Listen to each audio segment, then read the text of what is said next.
അസ്സലാമു അലൈക്കും വറഹ്മത്തുള്ളാഹി വബറകാതുഹു. പ്രിയമുള്ളവരെ, പുണ്യങ്ങളുടെ പൂക്കാലമായ പരിശുദ്ധ റമദാൻ സമാഗതമായി ഇന്ന് രണ്ടാമത്തെ നോയമ്പാണ്. അൽഹംദുലില്ലാഹ്.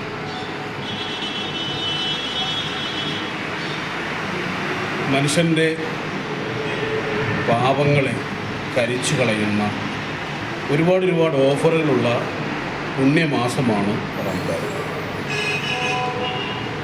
പരിശുദ്ധ ഖുർആൻ അവതരിച്ചതും ഈ പറയപ്പെടുന്ന റമദാനിലാണ്. നമ്മുടെ ഹൃദയത്തിൽ എപ്പോഴും പടച്ച തമ്പുരാനോടുള്ള നന്ദിയും അവനോട് മാത്രമായിട്ടുള്ള ആരാധനയും സമർപ്പണം ചെയ്തുകൊണ്ട്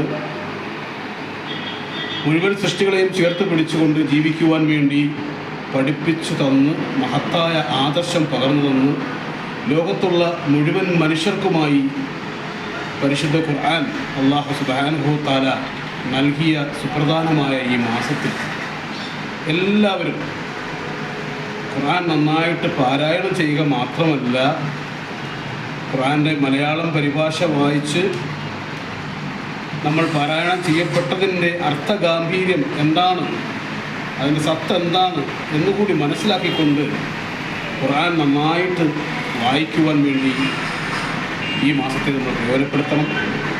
പരമാവധി ഇബാദത്തുകൾ അധികരിപ്പിച്ചുകൊണ്ട് നമ്മൾ ചെയ്യുന്ന ഓരോ ഇബാദത്തുകൾക്കും അധിക പ്രതിഫലമുള്ള മാസമാണ്. ഒരു അൽഹംദുലില്ലാഹ് പറഞ്ഞാൽ അത് സാധാരണ നമ്മൾ പറയുന്നതിനേക്കാൾ വേറെ പ്രതിഫലം. ഏത് ദിക്ർ പറഞ്ഞാലും, ഏത് ഇബാദത്ത് ചെയ്താലും, ഏത് സക്കാത്ത് കൊടുത്താലും, ഏത് സദക്ക ചെയ്താലും, എന്തെല്ലാം കാര്യങ്ങൾ നമ്മൾ സൽക്കർമ്മങ്ങൾ ചെയ്യുന്നുവോ, അള്ളാഹുവിനെ തൃപ്തിയിലായി ചെയ്യുന്നുവോ, ആ സൽക്കർമ്മങ്ങൾക്കെല്ലാം തന്നെ ഇരട്ടിയിലധികം പ്രതിഫലമുള്ള ഒരു മാസമാണ്. ഈ മാസത്തിൻ്റെ പവിത്രത നമ്മൾ മനസ്സിലാക്കി. നമ്മളെല്ലാവരും സോഷ്യൽ മീഡിയയിലുള്ളവരാണ്. അപ്പോൾ നമ്മൾ പരമാവധി ഈ നൊയമ്പുമായി ബന്ധപ്പെട്ട് ചില നിയമങ്ങളുണ്ട്.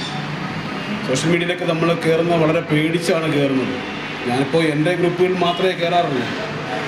ഫേസ്ബുക്കിലൊക്കെ രാത്രിയിലേ കയറുള്ളൂ. കാരണം വെച്ച് കഴിഞ്ഞാൽ ഫേസ്ബുക്കിലൊക്കെ നമുക്ക് അശ്ലീലമായിട്ടുള്ള പല കാര്യങ്ങളും കാണേണ്ട ഒരു സാഹചര്യമാണ്. ഫേസ്ബുക്കിലായാലും ഇൻസ്റ്റഗ്രാമിലായാലും പകല് നോമ്പനുഷ്ഠിക്കുന്നവർ കയറാൻ പാടില്ല. കയറിയാലുണ്ടാകുന്ന ബുദ്ധിമുട്ടെന്ന് പറയുന്നത് നോമ്പ് കുറഞ്ഞു പോകും. അതുകൊണ്ട് പരമാവധി നമ്മുടെ ഗ്രൂപ്പിലുള്ളവരെങ്കിലും പ്രത്യേകം ശ്രദ്ധിക്കുക. ഈ റമദാൻ മാസത്തെ സഹോദര മതത്തിൽപ്പെട്ട ആൾക്കാരും ബഹുമാനിച്ചുകൊണ്ട് പരസ്പരം ഒരു മതസൗഹാർദ്ദമായ നന്മ നിറഞ്ഞ കാഴ്ചപ്പാട് പരസ്പരം കൈമാറിക്കൊണ്ട് പോസ്റ്റുകൾ അയക്കുമ്പോൾ വളരെ സൂക്ഷിച്ച് പോസ്റ്റുകൾ ഇടാൻ വേണ്ടി ശ്രദ്ധിക്കുക. അശ്ലീല പോസ്റ്റുകൾ പരമാവധി സോഷ്യൽ മീഡിയയിൽ നിന്നും ഒഴിവാക്കിക്കൊണ്ട് ഈ റമദാൻ വ്രതം അനുഷ്ഠിക്കുന്ന സഹോദരങ്ങൾക്ക് ഒരു സപ്പോർട്ട് കൊടുക്കണം. കാരണം അവരുടെ നൊയമ്പ് മുറിയുന്നതിന് അത് കാരണമായി തീരും.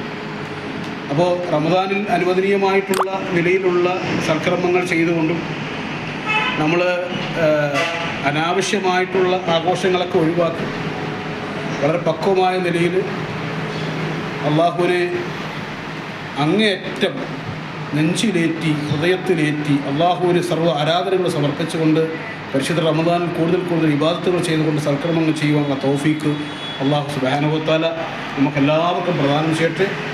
എല്ലാവർക്കും വിശ്വസറിയിക്കാൻ അല്പം താമസിച്ചു. എന്ത് തന്നെയായിരുന്നാലും അൽഹംദുലില്ലാഹ് എല്ലാവർക്കും വേണ്ടി റമദാൻ ആശംസകൾ ഈ വീഡിയോയിലൂടെ നേരുകയാണ്.